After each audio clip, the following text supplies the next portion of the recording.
Le dispositif qui est utilisé, c'est un dispositif qui est déjà utilisé depuis longtemps sur les appareils auditifs. D'accord. Donc, ça permet de ne pas, de conserver le bruit extérieur et de ne pas s'isoler sur la source qu'on écoute. Donc le son va passer par, le son c'est une vibration, donc ça va passer par l'os pour qu'il puisse être entendu. C'est bien pour les non-voyants dans la mesure où on conserve des bruits extérieurs, donc pour l'autonomie dans le déplacement, pour l'utilisation de cannes à bulbe sonore ou de GPS piéton. Vaut mieux avoir ce type de casque, si possible relié en Bluetooth pour ne pas être embêté par le fil. Ce qui permet donc quand même d'entendre, et c'est préférable, les voitures ou les bruits urbains. D'accord. Et ça a un coût Ce modèle-là, je ne connais pas du tout. D'accord, d'accord. Mais en général, c'est entre 80 et 130 euros. D'accord, très bien.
Bonjour à toutes et à tous.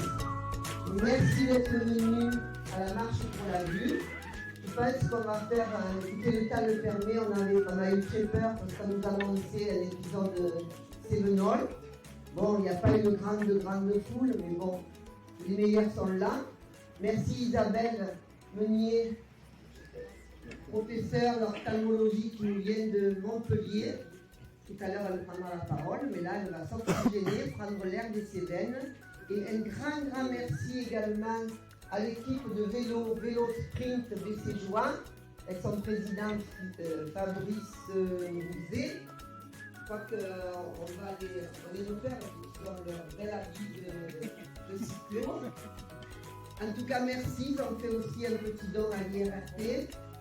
L'année prochaine, ils ont dit qu'il ferait mieux, mais il faudra le faire les samedis. Alors, vous voyez, déjà, on a des projets pour l'année prochaine.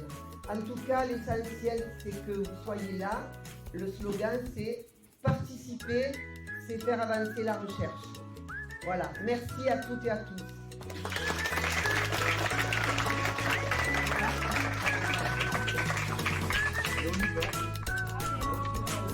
Allez, c'est parti, à tout à l'heure.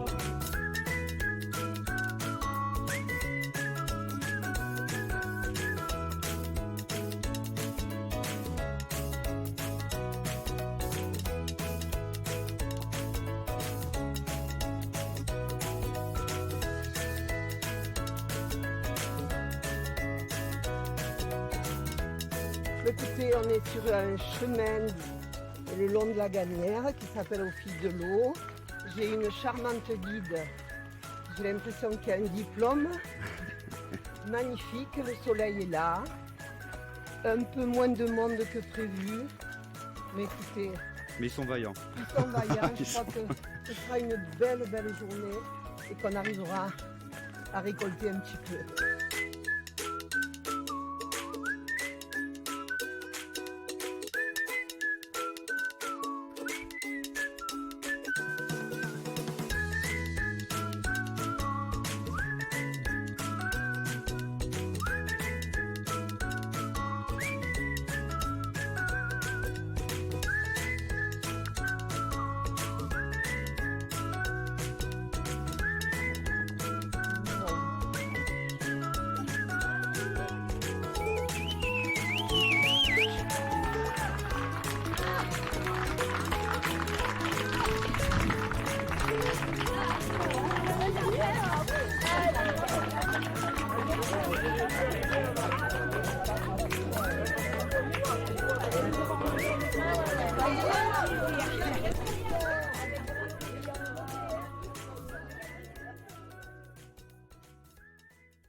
plusieurs mois que le niveau de l'eau remonte.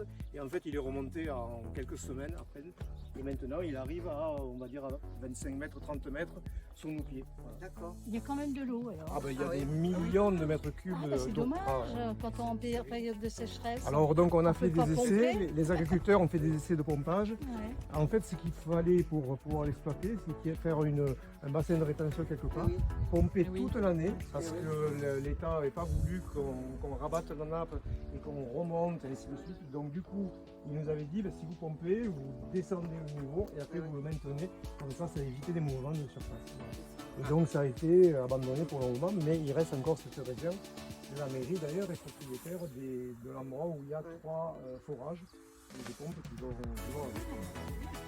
Voilà, donc, Une richesse, hein. il reste toujours voilà, cette ressource. Alors, elle n'est pas bonne, elle Oui, mais est elle peut sucrée. être traitée. Elle est sucrée, mais bon, franchement, ça gêne Bah, c'est pas pas beaucoup. bon. De toute façon, Merci.